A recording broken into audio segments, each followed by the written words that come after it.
بسم اللہ الرحمن الرحیم۔ رات بھارت نے پاکستان پر حملہ کیا اور متعدد مساجد اور مدارس کو ٹارگٹ کیا گیا۔ ایک بات تو واضح ہوگی کہ کفر آج بھی جس سے ڈرتا ہے نا، وہ چٹائیوں پہ بیٹھنے والے مجاہدین سے ڈرتا ہے۔ آج سے 1400 سال پہلے صفا کے چبوترے پہ بیٹھنے والے طلباء جن سے کفر کامتا تھا، یار ان کے لیے کھانے کے لیے کچھ نہیں تھا، پہننے کے لیے بھی ان کے پاس کچھ نہیں تھا، لیکن کفر اس صفا کے چبوترے پر بیٹھنے والے مجاہدین سے ڈر رہے تھے۔ اور آج بھی کفر کو جس سے خطرہ ہے وہ صرف مدارس میں پڑھنے والے طلباء سے خطرہ ہے، اور ان لوگوں سے جو سارا دن چٹائیوں پہ بیٹھ کے کالا کالا رسول اللہ صلی اللہ علیہ وسلم کی صدائیں بلند کرتے ہیں۔ کفار کو پتہ ہے جب بھی ہمارے مد مقابل کھڑے ہوں گے یہی چٹائیوں پہ بیٹھنے والے کھڑے ہوں گے۔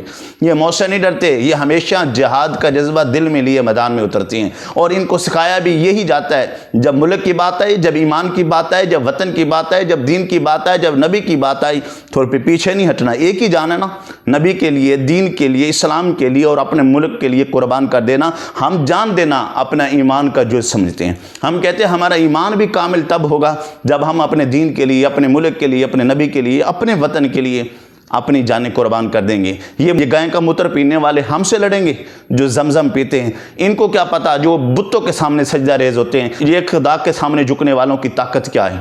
ہم نے ہر دور کے اندر یہ چٹائیوں پہ بیٹھنے والوں نے کفر کو ناکو چنے چبوائے ہیں، اور آج بھی انشاءاللہ عز و جل وقت آیا تو ہم اپنے ملک پاکستان کے لیے، اپنے دین کے لیے، اپنے نبی کے لیے ہم جانیں نچھاور کرنے کے لیے آج بھی تیار کھڑے ہیں۔ اور ابھی بھی کچھ لوگ ملک پاکستان کی افواج کے خلاف بول رہے ہیں، ان کو اتنا ہی صرف کہنا چاہتا ہوں، اگر تمہیں ملک پاکستان کی افواج اچھی نہیں لگتی تو یہ ملک چھوڑ کے چلے جائیں، یہ وطن چھوڑ کے چلے جائیں۔ آپ کا اس میں رہنے کا کوئی حق اور جواز نہیں بنتا۔ آپ کو صرف لیڈر پیارا ہے اور اس ملک کی افواج پیاری نہیں، جو ساری رات ہماری سرحدوں کی حفاظت کرتی ہے اور ہم چین کی نیند سوتے ہیں۔ تو پھر آپ اس وطن سے تشریف لے جائیں، آپ جیسے لوگوں کی ہمیں ضرورت نہیں ہے۔ آپ کہہ رہے ہیں کہ ہاں جنگ کے اندر ہم فوج کا ساتھ نہیں دیں گے، جناب ہمیں یہ کوئی جنگ ہے، کوئی مجرا نہیں کروانا کہ جہاں پر آپ لوگوں کی ہمیں ضرورت پڑے گی۔ تو ہم افواج پاکستان کے ساتھ کل بھی کھڑے ہیں، آج بھی کھڑے، اور انشاءاللہ اس ملک کے دفاع کے لیے اور اس ملک میں نظام مصطفیٰ راج کرنے کے لیے ہم دن رات کوشاں رہیں گے، اور افواج پاکستان کے شانہ بشانہ کھڑے ہیں۔ کوئی ہمیں روک نہیں سکتا، یہ ایک جان ہمارے پاس ہے، جب وقت آیا تو ہم اپنی جان اس ملک اور اس دین اسلام کی خاطر قربان کرنے کے لیے تیار ہیں۔ ہندوستان کو اتنا پتہ ہونا چاہیے یہ خالد بن ولید کے ماننے والے ہیں، یہ محمد بن قاسم کے ماننے والے ہیں، یہ حضرت زرار رضی اللہ تعالیٰ عنہ کے ماننے والے ہیں، جو میدان میں اترتے تھے تو اپنے جسم سے کپڑوں کو بھی اتار دیتے تھے اور زرہ بھی نہیں پہنتے تھے۔ ہم ان کے ماننے والے ہیں جو چند ہو کر ہزاروں کے مخالف کھڑے ہو جاتے۔ ہم ڈرتے کسی سے نہیں، ڈرنے والے وہی بزدل کافر ہوتے ہیں۔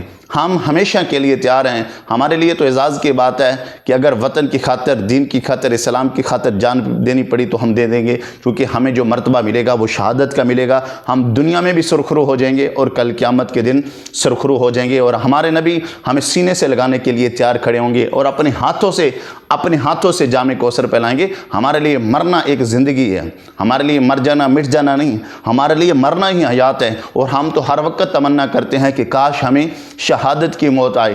ہم ہماری تاریخ اٹھا کر دیکھ لیں، 1400 سالہ تاریخ اٹھا کر دیکھ لیں، مسلمان کبھی مرنے سے نہیں ڈرا اور کبھی میدان سے پیچھے نہیں ہٹا۔ اللہ ہم سب کو اپنے ملک پاکستان کے ساتھ وفادار رہنے کی توفیق عطا فرمائے۔ اللہ تعالیٰ افواج پاکستان کو ہمیشہ سلامت رکھے۔ اللہ جو شہید ہوئے ان کے درجات کو بلند فرمائے، اور جو زندہ ہیں اللہ تعالیٰ انہیں اپنے ملک پاکستان کی حفاظت کرنے کی توفیق عطا فرمائے۔